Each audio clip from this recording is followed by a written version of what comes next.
As I sit down and speak to you all today, we are already in the middle of World War III, and we have been for a while. Some of you all just don't realize it yet.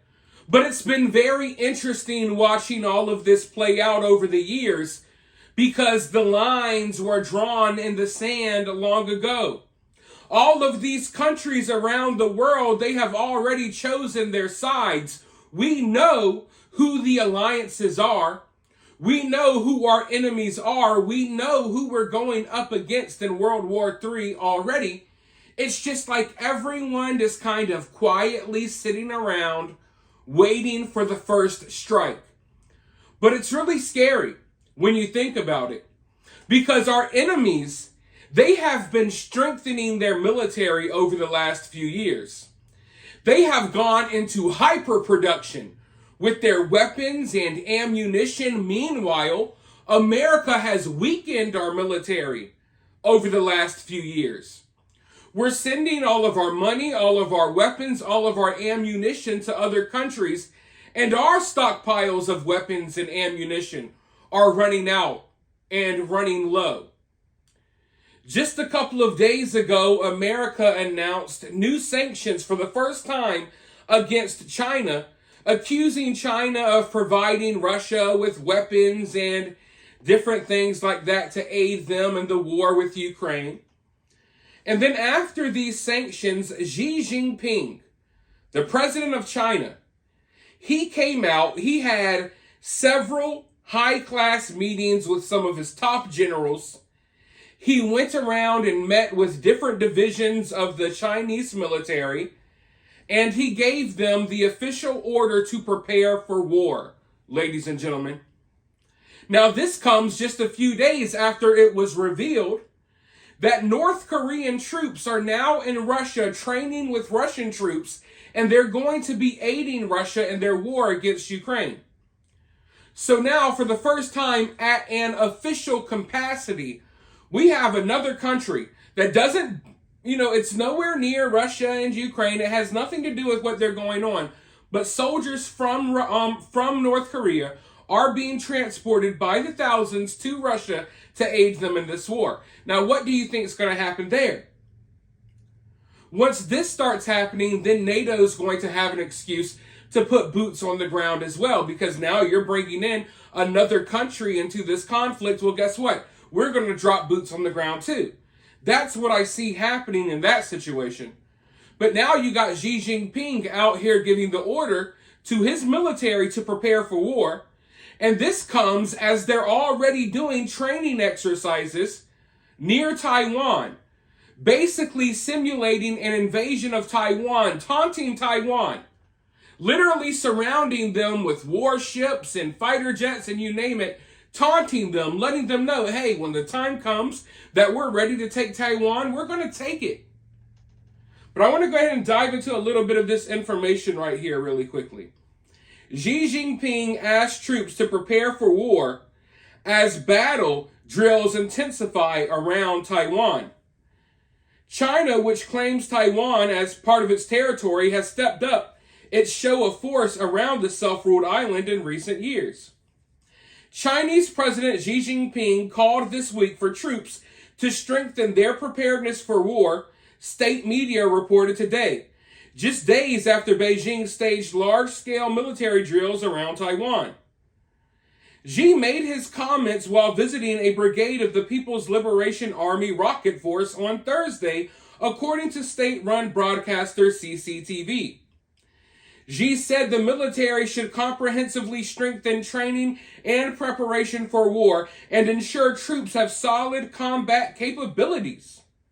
Soldiers must enhance their strategic deterrent and combat capabilities, Xi said.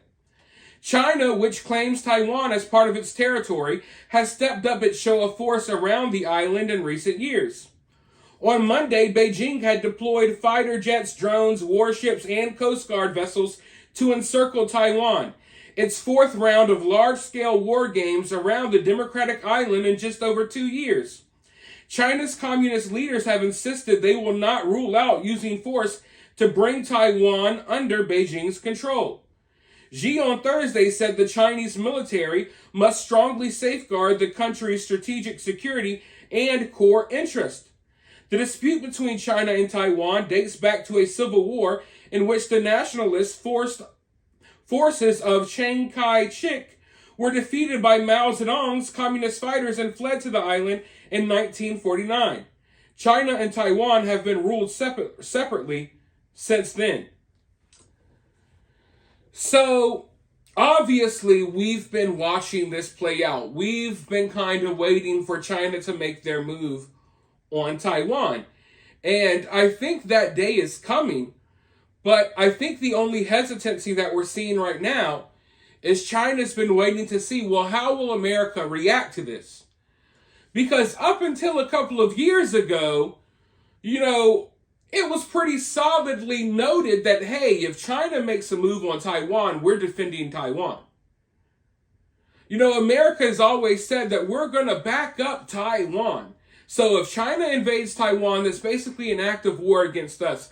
That's the way it's been looked at for years until a couple of years ago, Biden started kind of backing off of that. So if China makes a move on Taiwan, do we allow them to just go in and take it over? Or does America intervene? And if America intervenes, what type of intervention are we looking at? Are we looking at boots on the ground? Are we looking at confronting them with our Navy or whatever? Or are we looking at, hey, we're going to try to give Taiwan a bunch of money and missiles like we do Ukraine? Now, in my opinion, I don't think China will even allow that. It's easier to get weapons and supplies into Ukraine than it would be Taiwan if China completely surrounds Taiwan in the way that they do during these training exercises and war games. I don't know how we're going to get any supplies to them. So even if we were to try to get supplies to Taiwan, I don't think we'd be able to do so without direct confrontation with China. So I don't know when this is going to happen. We've all been sitting by for years as this Cold War has kind of been playing out. But this reminds me of something that Xi Jinping told Putin a few months ago. A few months ago, Xi Jinping told Putin that, there hasn't been real change in over 100 years or something along those lines. And he said that China and Russia are going to spearhead this change.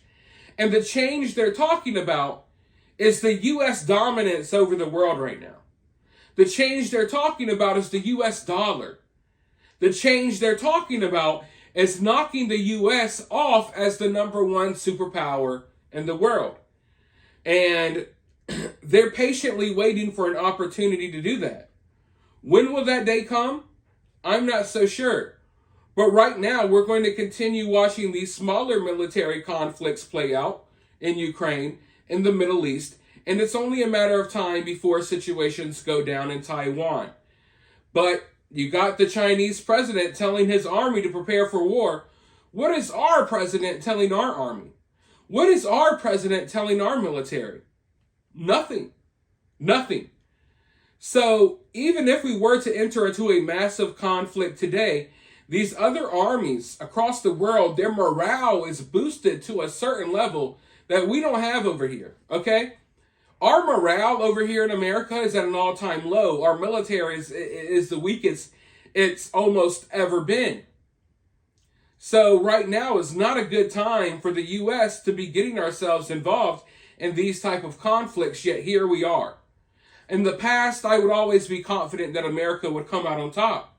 I'm not so confident of that these days. But you let me know what you think down in the comments below. While you're down there, hit that thumbs up, hit that subscribe, ring that notification bell, and I'll talk to you all very soon in the next one.